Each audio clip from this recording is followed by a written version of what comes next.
When people hear the word economics, they often think of things that feel far away. Interest, rates, inflation, the stock market, banks. Governments, but economics actually begins with a very simple question. Human wants are almost unlimited, but resources are limited. So who gets to produce? Who gets to use those resources? Who decides prices? And who receives the biggest share? Every society answers these questions differently, and from those answers, economic systems are born. The first system is the traditional economy. This is the oldest form of economy. People produce and exchange based on customs, family, community, and long-standing habits. If your father had a certain job, you were likely to continue that job. If a village lived from one craft, the next generation often kept doing the same thing. A community near the sea would fish. A mountain community might farm, raise animals, or make handmade goods. The strength of a traditional economy is stability. People know their roles. The community is connected. There is less pressure to constantly compete, but the weakness is slow innovation. If an old method is no longer effective, people may still keep doing it simply because this is how it has always been done. It creates belonging, but it can also keep people inside the same patterns for too long. The second system is the market economy. This is the model most people are familiar with today.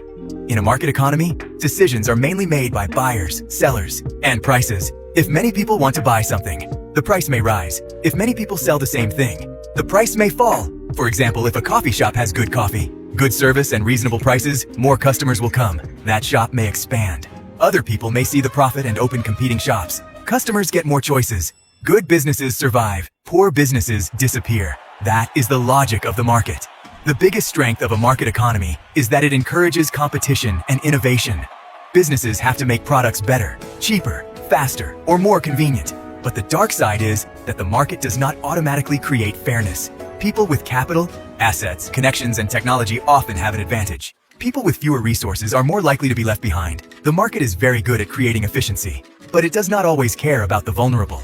If you need medicine but have no money, the market does not ask how badly you need it. It asks whether you can pay. That is why we need to talk about the third system, the command economy, also called a planned economy. In this model, the government makes most major economic decisions. What should be produced? How much should be produced? Who should receive it? What should the price be? Which industries should get resources?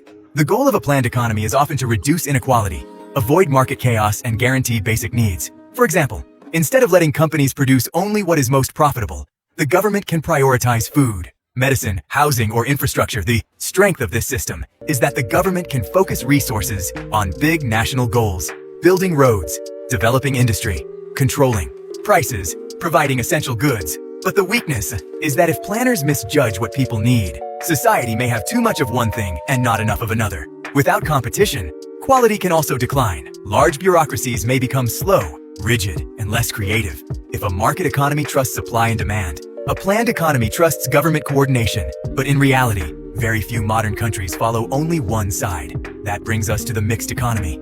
This is the most common model today. A mixed economy combines the market and the government. Businesses can still compete.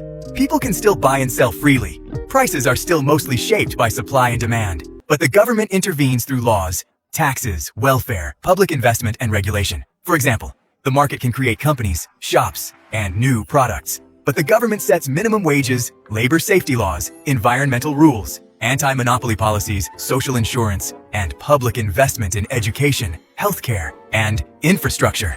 The strength of a mixed economy is flexibility. It uses the creativity of the market while using the government to reduce inequality and social risk. But the hardest question is, how much intervention is enough? If the government intervenes too little, the market can create huge inequality. If the government intervenes too much, businesses may lose motivation. Procedures become heavy and innovation slows down. So, a mixed economy is really a constant balance between freedom and control, between growth and fairness, between profit and social responsibility. Now let's talk about one of the most influential systems in the modern world, capitalism. In capitalism, private individuals and companies can own property, businesses, factories, technology, and investment capital. The main goal of most businesses is profit. If you have an idea, capital, or the ability to raise capital, you can build a company. If that company succeeds, you can become very wealthy. Capitalism has created enormous innovation. Smartphones, social media, e-commerce, electric cars, delivery services, online, learning apps. Many things grow quickly because competition and profit push people to build, improve, and scale. But capitalism also creates intense pressure. People can easily be measured by productivity, income, and profit. Time becomes money. Attention becomes a resource. Emotions become data for advertising. If a platform is free, you may not be the customer. Your attention may be the product. In capitalism, people who own capital usually have a stronger position than people who only sell their labor. People with money can use money to make more money. People without assets often have to trade their time for money. That is why capitalism can create opportunity and wealth, but it can also increase inequality. On the other side, we have the ideas of socialism. Socialism emphasizes fairness, redistribution, and the common good. The central idea is that important resources in society should not only serve a small group of people who own capital, they should serve the majority of the population. In this way of thinking, education, healthcare, housing, public transport, and social insurance are not just things to buy and sell, they can also be seen as basic rights. Socialism asks a very important moral question.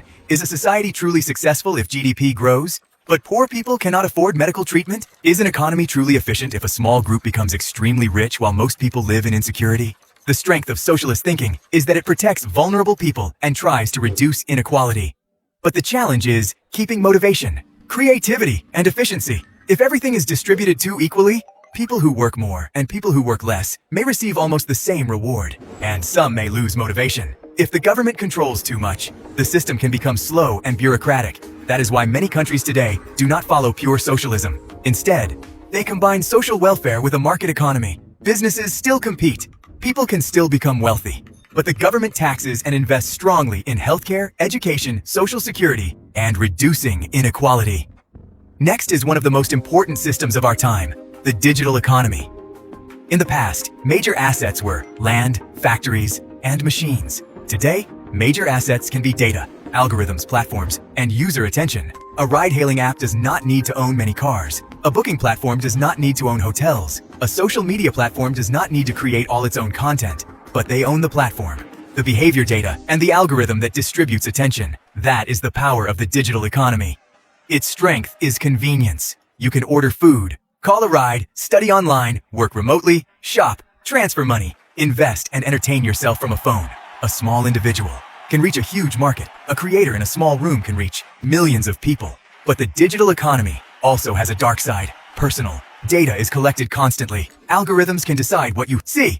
Platforms can change the rules at any moment. Workers in the digital economy may have more freedom, but they can also be more unstable. A ride-hailing driver, freelancer, or content creator may not have a fixed salary, full insurance, or predictable income. Their earnings may depend on algorithms. In the past, workers depended on a boss. Now they may depend on a platform. And sometimes, the new boss is not a human. It is an algorithm. From the digital economy, we also get the gig economy and the creator economy. The gig economy means working through short-term tasks. Delivery, ride-hailing, freelancing, design, video editing, content writing, project-based, programming. The benefit is flexibility. You can choose your time, your clients, and your projects. But the downside is instability. No guaranteed income, no clear career path, less protection than traditional employment. The creator economy is when individuals make money from their content, knowledge, image, story, skills, or community. YouTubers, TikTokers, podcasters, streamers, writers, online, educators. This creates huge opportunities for ordinary people, but it also creates a new kind of pressure. You do not just work, you become a personal brand. You have to show up constantly, create constantly, measure views, likes, followers, and engagement constantly. In the creator economy, people can become more independent, but they can also turn themselves into the product. Finally, we have the green economy and the circular economy. For a long time, modern economies worked in a linear way: extract, produce, consume, throw away. But the earth does not have unlimited resources, and the environment cannot absorb unlimited waste. So the green economy tries to create growth while reducing harm to the environment. Renewable energy, clean, transportation. Sustainable, agriculture. Low emission products. Energy saving, technology. The circular economy asks a different question. How can the waste from one process become the input for another? How can products be repaired, reused, and recycled instead of thrown away? Plastic bottles can be recycled. Old clothes can be resold. Electronics can be repaired instead of replaced. Factories can use byproducts to create energy or new materials. The green economy reminds us that an economy cannot only ask, how much did we grow? It must also ask, how How much damage did that growth create? And who will pay the price? After looking at all these economic systems, we can see one thing clearly. No system is perfect. The market economy creates dynamism, but it can create inequality. The planned economy creates stability, but it can become inefficient. Capitalism creates innovation, but it also creates pressure and wealth gaps. Socialism focuses on fairness, but it must solve the problem of motivation and efficiency. The digital economy creates convenience, but it also creates dependence on data and algorithms. The gig economy creates freedom, but also instability. The green economy aims for sustainability, but it requires major costs and changes. In the end, every economic system is a way for society to answer 3 questions. What do we produce? Who receives it? And what trade-offs are we willing to accept? Understanding economics is not about memorizing concepts. It is about understanding why the world works the way it does, why the rich often get richer, why young people feel more pressure, why work keeps changing, why technology both frees people and makes them more dependent. Economics is not outside. Life.economics is how life is, organized. When you understand economic systems, you begin to see the world more clearly. You do not just see prices, you see power. You do not just see jobs, you see structures. You do not just see personal choices, you see the systems quietly shaping those choices.